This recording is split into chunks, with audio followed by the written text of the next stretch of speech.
sekolah minggu. Apa kabar semuanya? Dinda punya informasi penting nih. Mulai sekarang, adik-adik tidak usah khawatir lagi untuk memberi persembahan. Adik-adik dapat mengumpulkannya terlebih dulu di dalam celengan. Nanti, pada waktu adik-adik sudah boleh ke gereja, celengannya jangan lupa dibawa ya.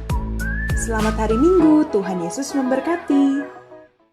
Halo teman-teman, selamat pagi. Berjumpa lagi di Sekolah Minggu Gereja Baptis Pertama tanggal 1 November 2020.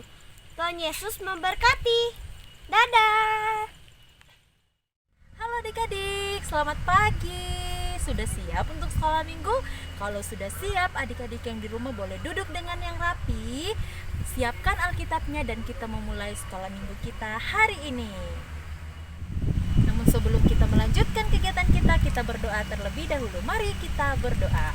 Bapa yang di surga, terima kasih Tuhan untuk pagi hari ini. Sekarang kami mau siap sekolah minggu. Tuhan tolong, Tuhan berkati kami. Dalam nama Tuhan Yesus, kami bersyukur dan berdoa. Amin.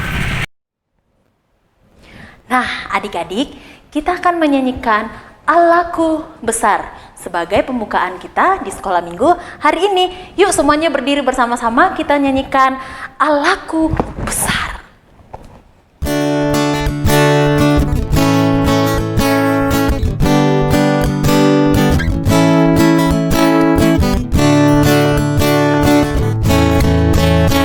Allahku besar, kuat dan perkasa, tiada yang mustahil bagi Dia. Oh oh, Allahku besar, kuat dan perkasa, tiada yang mustahil bagi Dia. Oh oh, gunung miliknya, sungai miliknya, bintang-bintang ciptaannya. Oh oh, Allahku besar, kuat dan perkasa, tiada yang mustahil bagi Dia. Oh oh, Allahku besar, kuat dan perkasa, tiada yang mustahil bagi Dia. Oh oh, Allahku besar, kuat dan perkasa, tiada yang mustahil bagi Dia. Oh oh, gunung miliknya, sungai miliknya, bintang-bintang ciptaannya. Oh oh, Allahku besar, kuat dan perkasa, tiada yang mustahil bagi Dia. Oh oh, gunung miliknya, sungai miliknya, bintang-bintang ciptaannya. Oh oh, Allahku besar, kuat dan perkasa, tiada yang mustahil bagi Dia. Oh oh. Adik-adik, sebelum kita mendengarkan cerita firman Tuhan, kita mau menyanyikan satu lagu, yaitu Di Dalam Dunia Ada Dua Jalan. Yuk bersama-sama kita menyanyikan pujian ini.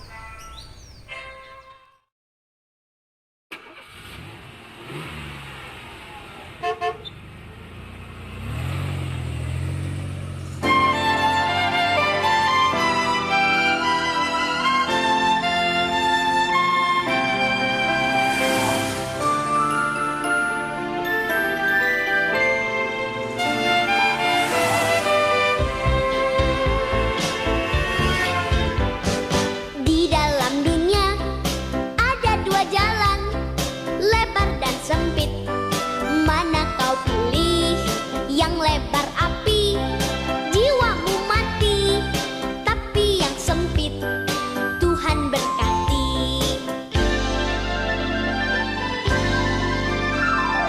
Di dalam dunia ada dua jalan, lebar dan sempit. Mana kau pilih? Yang lebar api, jiwamu mati. Tapi yang sempit, Tuhan berkati.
jalan-jalan aja dulu.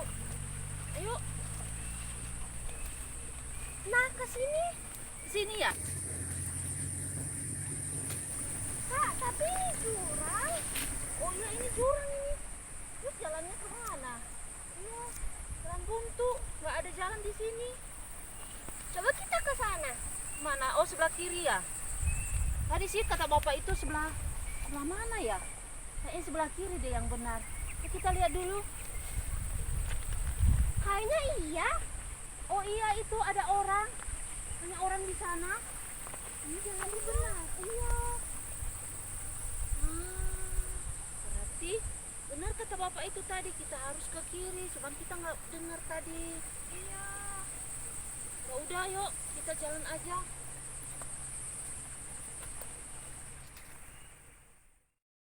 Halo, selamat pagi adik-adik yang dikasih Tuhan. Selamat berjumpa kembali dalam Sekolah Minggu Gereja Baptis Pertama Bandung.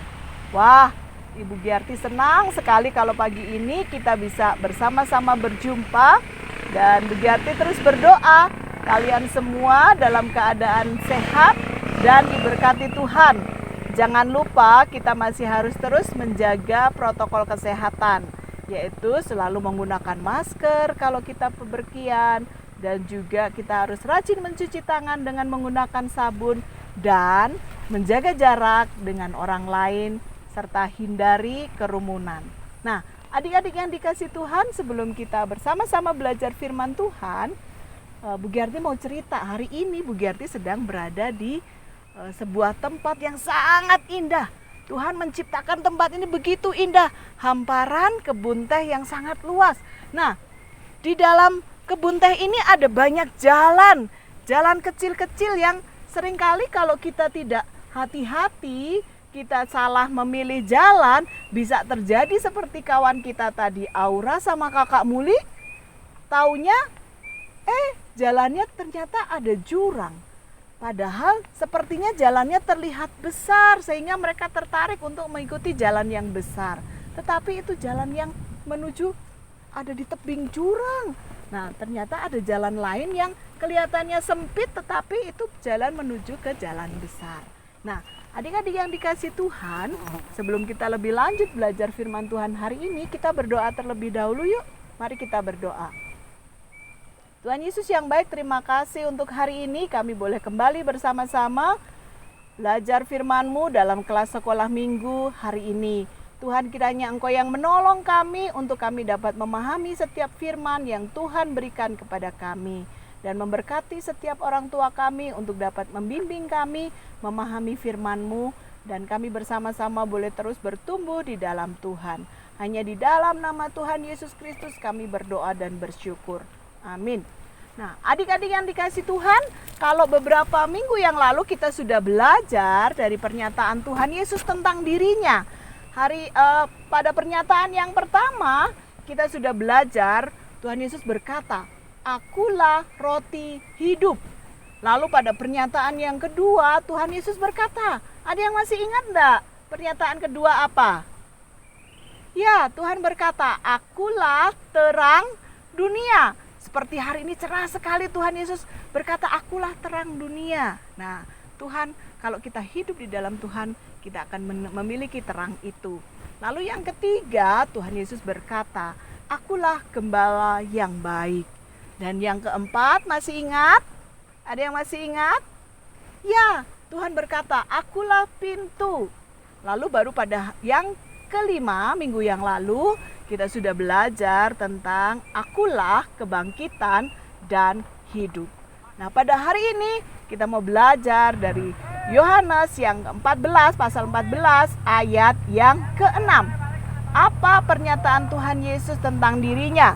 Dalam Yohanes 14 ayat yang ke-6, Tuhan Yesus berkata, kata Yesus kepadanya, "Akulah jalan dan kebenaran dan hidup. Tidak ada seorang pun yang datang kepada Bapa kalau tidak melalui aku." Tuhan Yesus berkata, "Akulah jalan dan kebenaran dan hidup. Tidak ada seorang pun yang datang kepada Bapa kalau tidak melalui aku." Apa maksudnya Tuhan Yesus berkata demikian? Nah, pada zaman dahulu, sejak dari perjanjian lama sampai perjanjian baru, orang Yahudi sudah banyak sekali membicarakan tentang namanya jalan. Jalan kehidupan yang harus mereka tempuh sebagai orang percaya. Nah, pada bagian ini Tuhan Yesus berkata, akulah jalan. Banyak orang mencari jalan, jalan kehidupan, jalan kepada Allah. Tetapi Tuhan Yesus mengatakan, akulah jalan. Artinya Tuhan Yesus satu-satunya jalan, Tuhan Yesus satu-satunya kebenaran, Tuhan satu-satunya jalan yang akan memberikan kehidupan kepada kita. Kalau kita perhatikan dalam pasal yang ke-14 ini, ayat yang pertama dan kedua, Tuhan Yesus berkata sebelum ayat yang ke-6 tadi, janganlah gelisah hatimu, percayalah kepada Allah, percayalah juga kepadaku. Di rumah Bapakku banyak tempat tinggal. Jika tidak demikian, tentu aku mengatakannya kepadamu, sebab aku pergi ke situ untuk menyediakan tempat bagimu. Nah, oleh karena itu Tuhan berkata, akulah jalan, kata Tuhan. Tuhan Yesuslah jalan menuju kepada Bapa. Tuhan Yesuslah satu-satunya jalan menuju kepada kita bersama-sama tinggal bersama Bapa kita di surga. Nah, karena itu dia berkata, akulah jalan. Dan di antara semua orang, ya para nabi, seringkali mereka dan orang-orang yang mengajarkan tentang kebenaran, mereka berkata, aku akan menunjukkan jalan, atau aku akan menunjukkan kebenaran itu. Tetapi hanya Yesuslah satu-satunya yang berkata, akulah jalan dan kebenaran dan hidup. Karena memang sungguh-sungguh dia adalah jalan kepada Bapa. Sehingga setiap orang yang percaya kepadanya tidak akan binasa, melainkan akan beroleh hidup yang kekal. Karena dia jalan menuju Bapa, jalan menuju surga. Kuncinya hanya satu, dibutuhkan iman, percaya hanya kepada Tuhan Yesus. Karena Yesuslah jalan, kebenaran, dan hidup. Nah, adik-adik yang dikasihi Tuhan, pernahkah kalian mendengar tentang surga? Ya, nanti kita akan lihat bersama-sama apa yang dikatakan oleh firman Tuhan tentang surga. Apakah kamu pernah mendengar cerita tentang surga? Surga adalah tempat yang indah, tempat yang menyenangkan. Tuhan ada di surga dan Tuhan ingin kita semua pergi ke surga suatu hari nanti. Tentunya kamu ingin masuk surga, bukan? Bolehkah saya bertanya? Apakah kamu yakin pasti masuk surga? Apakah alasan Tuhan mengizinkan kamu masuk ke surga? Banyak orang berkata, kita harus taat kepada orang tua, rajin beribadah, rajin berdoa, rajin berbuat baik, dan lain sebagainya. Tapi harus baik apa? Saya punya kabar baik untukmu. Ini kabar baiknya, surga adalah hadiah gratis dari Allah. Namanya hadiah, tentu kita tidak perlu membayar. Surga tidak didapat karena kita berbuat sesuatu, seperti rajin membaca kitab suci, rajin belajar, rajin berdoa, atau rajin melakukan perintah Allah yang lain. Surga juga tidak didapat karena kita layak atau pantas menerimanya. Seperti misalnya kita jadi anak yang pintar, anak yang rajin, kita tidak nakal, suaranya bagus, selalu juara di sekolah. Tapi sekalipun surga adalah hadiah gratis, semua orang tidak dapat masuk surga karena ada yang menghalangi, yaitu dosa. Kita semua adalah orang-orang yang berdosa. Dosa itu seperti kalau kita tidak taat kepada perintah Tuhan. Kita marah-marah, bertengkar, menyontek di sekolah, berbohong, berkata-kata kotor, berpikiran jelek, malas, dan lain sebagainya. Dosa juga kalau kita tahu yang baik tapi tidak mau melakukan, seperti membantu orang tua, beribadah, berdoa, taat kepada orang tua, tapi kita tidak lakukan, itu adalah dosa. Dosa sudah mengikat hidup kita sehingga kita cenderung untuk berbuat dosa. Kalau kita terus berbuat dosa, maka dosa kita akan sangat banyak. Nah, dengan dosa yang banyak seperti ini, kita tidak dapat menyelamatkan diri kita sendiri untuk masuk surga. Kita seperti orang yang tenggelam dalam lumpur hisap. Tidak mungkin kita menarik rambut kita untuk mengangkat diri kita, bukan? Nah, kita juga seperti itu. Kita tidak bisa menyelamatkan diri kita sendiri untuk masuk surga. Mungkin kita berpikir, kalau saya banyak berbuat baik, nanti ditimbang dosa dan perbuatan baik saya, sehingga saya bisa masuk surga. Tetapi itu tidak mungkin. Mengapa? Karena untuk masuk surga kita harus sempurna. Artinya, tidak ada dosa satupun yang kita lakukan dalam hidup kita. Tidak mungkin kita menyajikan kue dari gula, mentega, tepung, dan 9 telur yang baik, tetapi sudah tercampur dengan 1 telur yang busuk. Kenapa? Karena 1 telur yang busuk itu sudah mencemari semua adonan yang baik. Itu sama seperti dosa kita. Sekalipun kita banyak berbuat baik, tapi kalau ada 1 dosa yang kita lakukan, itu sudah membuat kita tidak sempurna, sehingga tidak bisa masuk surga. Tapi Allah bisa menyelamatkan kita. Mari kita melihat cara Allah. Kita harus mengerti, Allah tidak seperti kakek yang baik, yang hanya mengasihi tetapi tidak menghukum kita yang berdosa.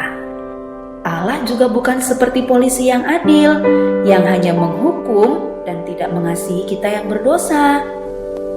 Yang benar, Allah kita adalah kasih sekaligus adil. Allah yang kasih, Dia tidak ingin menghukum kita sekalipun dosa kita banyak. Tapi Allah yang adil harus menghukum kita sekalipun dosa kita hanya 1.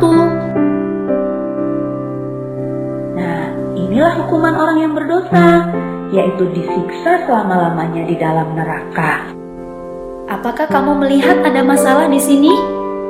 Tadi Allah kasih tidak ingin menghukum, tapi Allah yang adil harus menghukum. Bagaimana kasih dan keadilan Allah ini bisa bertemu? Ada sebuah cerita yang akan menolong kita untuk mengerti bagaimana kasih dan keadilan Allah bertemu. Ada seorang pemimpin yang sangat bijaksana yang bernama Syamila. Dia mau membebaskan rakyat dari pemerintahan yang kejam.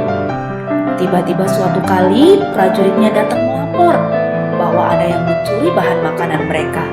Syamila menjadi marah, lalu dia memerintahkan bahwa siapapun yang mencuri dan tertangkap akan dihukum 50 kali cambukan di muka umum. Ternyata ada yang mencuri dan pencurinya tertangkap. Tapi yang mengejutkan Jenderal Syamila, yang mencuri ternyata adalah ibunya sendiri. Syamila bingung apa yang harus dia lakukan, karena tentu dia sangat sayang kepada ibunya. Tetapi sebagai pemimpin, dia harus menjalankan keadilan, yaitu menghukum orang yang sudah melakukan kesalahan. Tetapi karena Syamila adalah pemimpin yang sangat bijaksana, dia melakukan sesuatu yang mengejutkan semua orang. Dia membuka jubahnya, lalu dia memakaikan kepada ibunya. Dan dia dicambuk sebanyak 50 kali cambukan sebagai ganti ibunya. Dengan cara inilah Syamila menunjukkan kasih kepada ibunya, tapi sekaligus dia menunjukkan keadilan kepada semua pengikutnya. Demikian juga Allah mempertemukan kasih dan keadilannya melalui pengorbanan Yesus. Yesus adalah Allah yang menjadi manusia.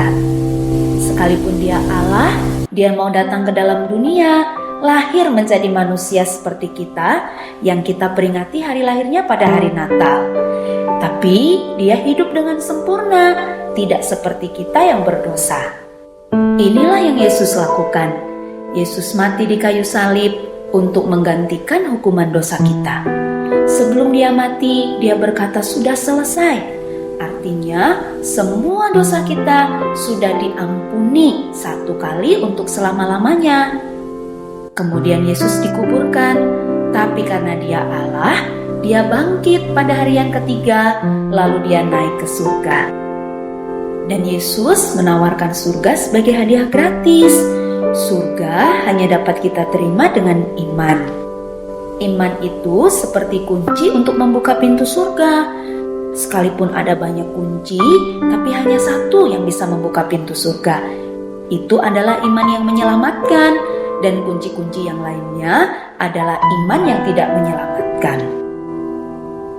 Iman yang tidak menyelamatkan itu kalau kita hanya memiliki iman di mulut saja. Artinya, kita percaya sekalipun kita tidak mengerti, atau hanya sekedar ikut-ikutan, seperti ikut beribadah, ikut berdoa, ikut membaca firman Tuhan, ikut memuji Tuhan, dan lain sebagainya. Tapi kita tidak mengerti, hanya sekedar ikut-ikutan saja. Coba lihat, hatinya masih kosong, tidak ada Tuhan Yesus. Ini adalah iman yang tidak menyelamatkan. Atau kita hanya tahu tentang Tuhan Yesus di kepala saja. Maksudnya, kita sudah tahu tentang Yesus, bahkan bisa menjawab semua pertanyaan-pertanyaan tentang Yesus, karena kita tahu dan bisa menghafal cerita tentang Tuhan Yesus. Kita tahu dia adalah Raja, dia Juru Selamat, dia disalibkan di Bukit Golgota, dia bangkit dari kubur, dan lain sebagainya. Kita bisa menghafal semua cerita itu, tapi kalau hanya di kepala, kita tidak sungguh-sungguh percaya dalam hati, itu adalah iman yang tidak menyelamatkan.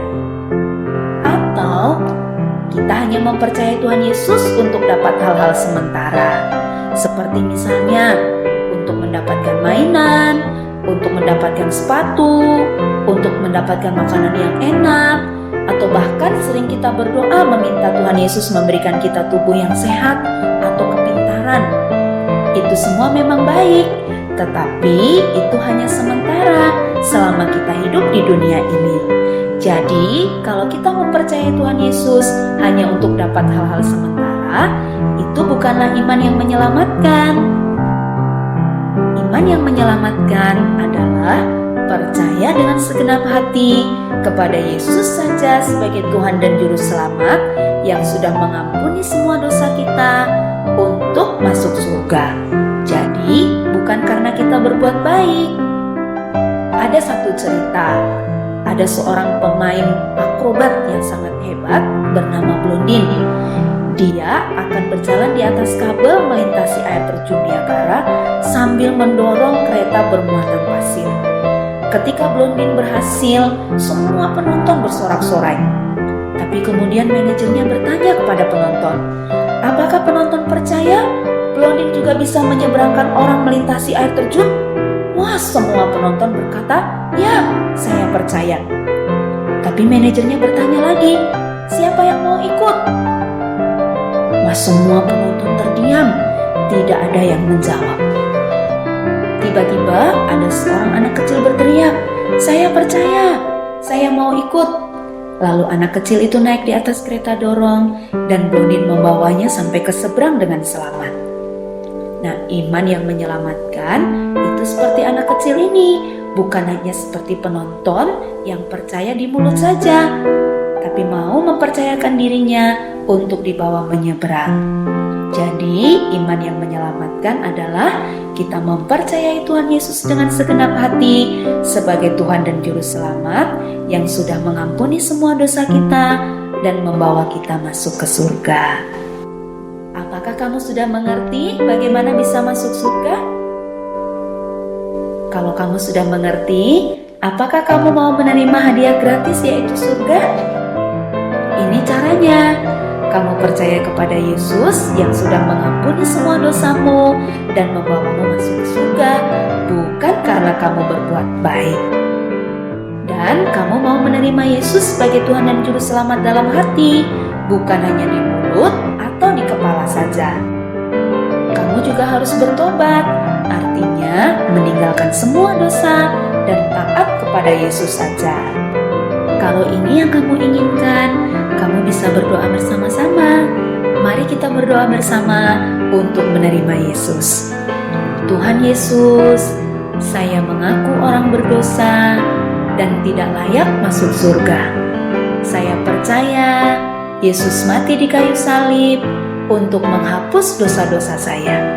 Ampunilah saya, masuklah dalam hati saya, menjadi Tuhan dan Juru Selamat saya. Amin. Inilah janji Yesus pada kita yang percaya.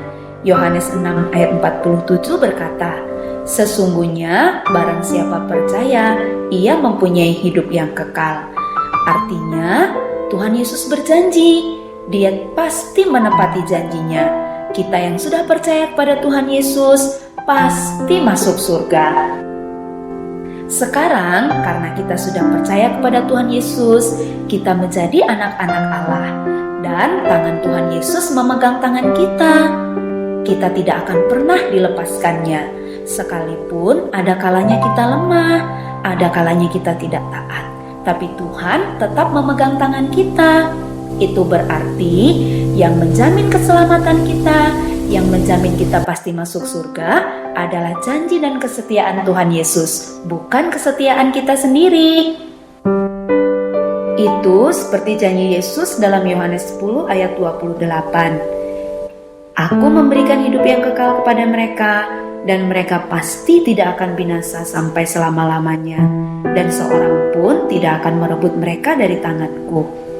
Ini janji Tuhan Yesus kepada kita. Tuhan Yesus memberikan hidup yang kekal kepada kita yang percaya, dan kita yang percaya tidak akan binasa sampai selama-lamanya, dan tidak ada yang bisa merebut kita dari tangan Tuhan. Sekarang kamu sudah mengerti, kapanpun kamu dipanggil Tuhan, pasti masuk surga, karena kamu sudah percaya kepada Tuhan Yesus dengan segenap hati, bukan karena kamu berbuat baik. Tetapi sebagai orang yang percaya, kita harus berbuat baik. Itu kita lakukan untuk menyenangkan hati Tuhan dan sebagai tanda terima kasih kepadanya, bukan sebagai syarat untuk masuk surga. Sekarang kita sudah jadi anak-anak Allah, dan Allah ingin kita bertumbuh melalui membaca Alkitab, berdoa setiap hari, berbakti atau beribadah di sekolah minggu, bersekutu, dan bersaksi, menceritakan tentang Tuhan Yesus dan keyakinan kita masuk surga kepada orang lain. Jadi, ceritakan kabar baik ini kepada teman-temanmu.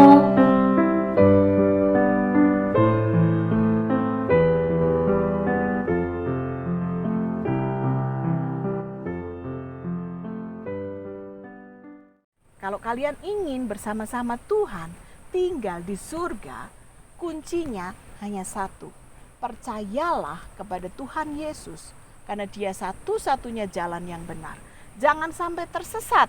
Pilihlah jalan yang benar. Yesuslah jalan itu. Yesuslah kebenaran itu. Yesuslah yang sanggup memberikan kehidupan kepada kita, yaitu kehidupan kekal bersama dengan Bapa di surga. Karena itu Dia berkata, "Akulah jalan dan kebenaran dan hidup." Ya.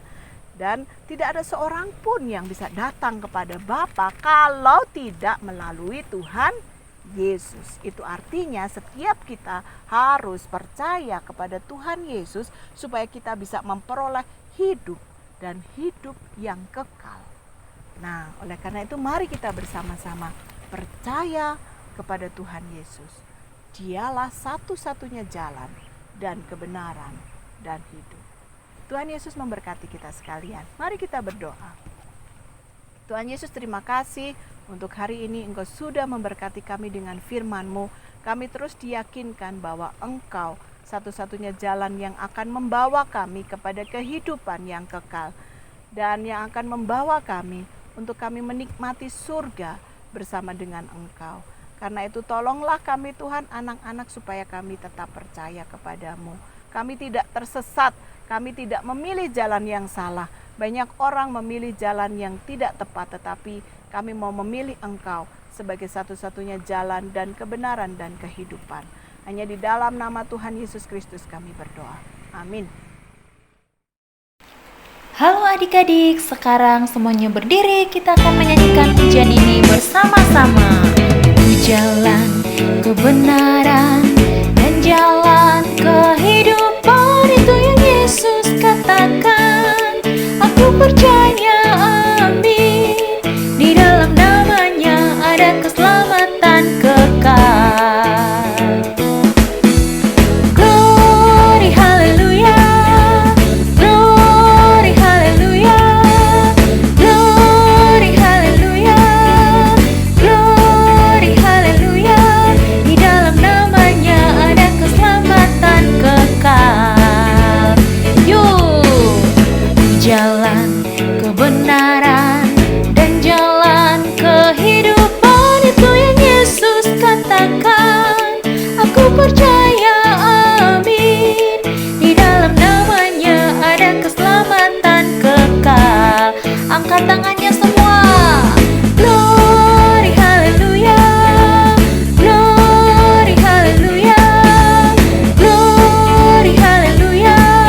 Silakan duduk.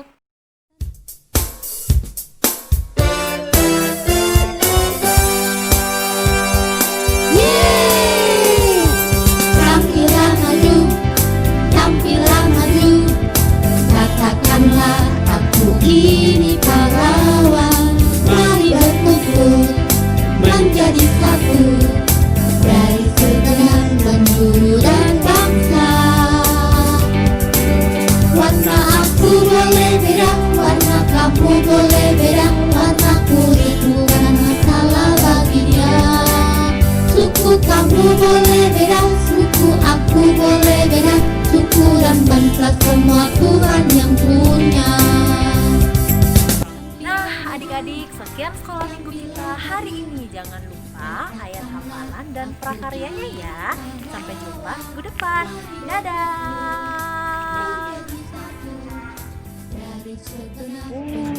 Yohanes 11 ayat 2. Yohanes 11 ayat 25. Jawab Yesus. Akulah Kebangkitan dan hidup. kebangkitan dan hidup. Barang siapa kepadaku, Ia akan hidup walaupun ia sudah mati. Yohanes 11 ayat 25.